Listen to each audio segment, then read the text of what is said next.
I find myself in a bit of a bind before we progress into a lot of the lore and battlemechs that appear during the clan invasion. I made another video prior, talking about the paradoxes and retcons involving many of the oddly inserted 3058 mechs into the Star League era. Something I personally am not a fan of because of how it messes with the backstories and roles of pre-existing mechs.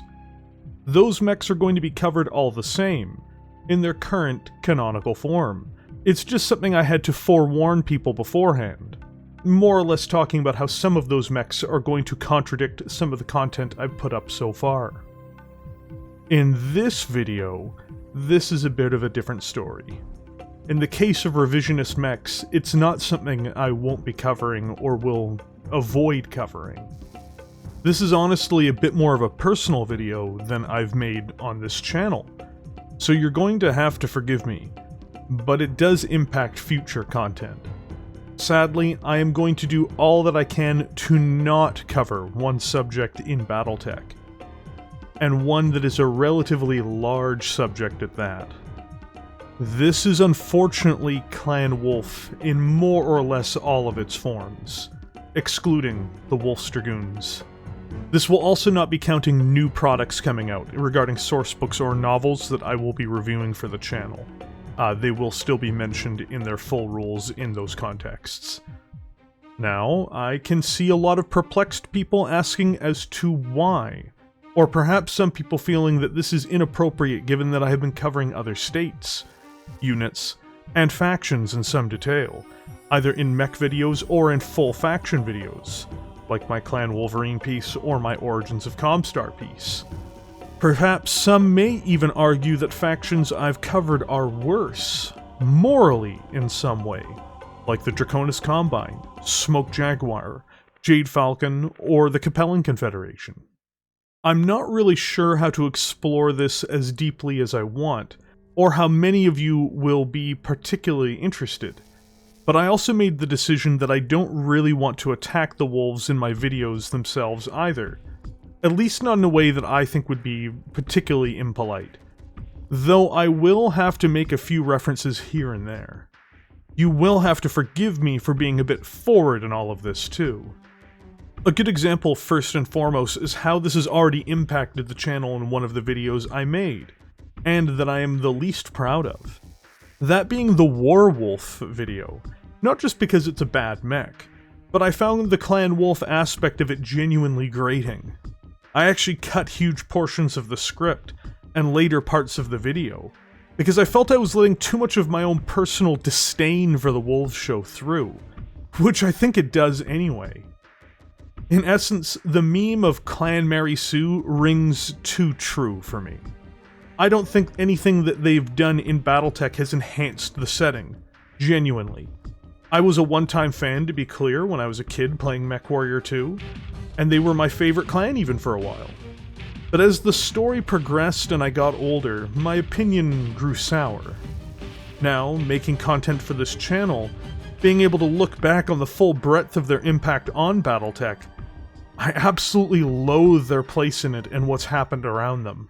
And this is really hard for me to deal with when making videos, because I love Battletech, and I like to be as impartial as I can, all while adding flavor to scripts. I get excited about covering different things from different eras. I recently had a blast making videos on incredible battlemechs and their affiliated stories.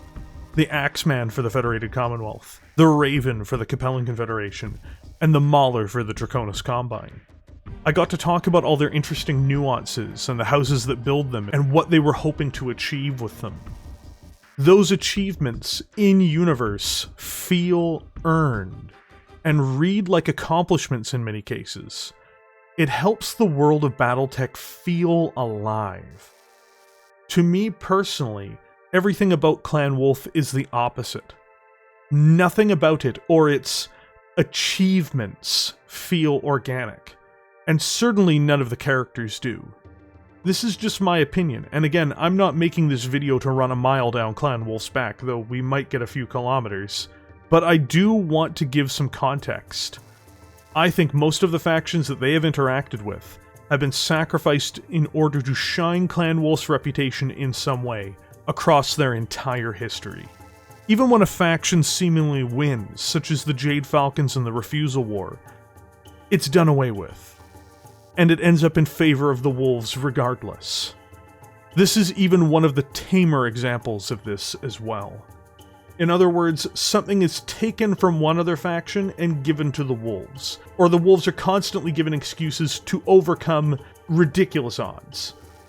Making most of my videos, I get to feel energized and positive. I actually get a tinge of excitement when making them. Whether that be talking about the epic journey of the Banshee from zero to hero, or talking about the Atlas being the grim legacy of the Star League which helped save the Inner Sphere, while becoming the face of Battletech. It's awesome for me to write, record, edit, and put together, even with their little imperfections from time to time. I love doing it, which really helps when one spends hours upon hours making all of this happen. It's not like this just covering the houses. I loved making the Jade Phoenix video, and I really look forward to covering a multitude of clan mechs and their affiliated clans. And that's just with the mech videos. That's not counting other subjects this channel is going to cover over time, much like the origins of Comstar and Wolverine videos that I mentioned before. But in making the WARWOLF, I felt none of that love, or affection for the setting as I pieced it together. I felt scorn, which makes it hard to write, hard to record, and hard to edit. Worse yet, when I make these, I want to use these videos to show off how expansive, incredible, and immersive the setting of Battletech is. I want other people to feel excited about what comes out, and I don't want viewers to watch me put something with Clan Wolf as the focus, where I'm just derisive and dismissive towards it, and also holding that same contempt for the various creative forces behind Battletech over the last 30 years. It's not a fun experience for anyone who likes Wolf, regardless of how much I disagree with that stance, and it's not a fun experience for me, because I don't want to diss on Battletech. I love Battletech. I've loved Battletech since I got my first miniature in 1994, which was an Atlas I painted so many times it's more paint than model. So in essence, my decision behind this will impact future content. I will be mentioning that something came from Clan Wolf, certainly, but in the case of a video like the Timberwolf, you'll probably hear me more talking about the clans as a whole, rather than its journey within Clan Wolf. I'd rather talk about something unaffiliated with the mech altogether in a bizarre circumstance than that aspect. I'll mention when Wolf participates in something, but don't expect me to delve into the inner workings of that organization or the characters within. Again, barring recent events that will be covered when I do runovers on sourcebooks and novels. It's kind of sad, but I really just feel I can't deliver on these things in a positive way. It's not to protect views, or subscriptions, or anything like that, especially with how I'm going to be ending this video. It's for myself, but it's also to be respectful, for the most part. I do want to add, I don't really see any single entity as handling Clan Wolf well past its introduction. I don't see any good way to fix 30 years of, in my opinion, horrific input into the setting. Even if there is some attempt to course correct in the near term, it'd feel hollow after decades of forced writing and badly imposed writer fiat, at least from my view. I hope this is an adequate explanation to help people understand why they aren't going to be getting as much exposure in my clan mech videos or my clan-based videos. I am going to be ending this video on a final note, perhaps even a more selfish one, sliding into being a bit more scathing, even if I don't want to be. On live streams for this channel, often I talk with the audience, the chat, many of you who are watching this video, and we talk about a multitude of subjects, including current events in the Ilclan era. While I essentially find the current era fantastic, provided I ignore most of the Terran plot, I can't help but feel that, with Clan Wolf at its heart, one day it will intrude into the spectacular stories we're seeing developed in Tomorrow Rising, Empire Alone, and the soon-to-be-released Dominions Divided. When that happens, I genuinely feel a lot of the luster I have for this era will diminish, if only from the historic trends of the last 30 years. This honestly concerns me because I find so much to enjoy in the setting right now, and there is a scratch in the back of my mind, warning me that these fun times may be halted sooner than I'd like. While I know I may be in the minority, or perhaps so much that I may say this alone, I'll say that the best thing of Battletech's recent stories have been all of the parts not involving Clan Wolf.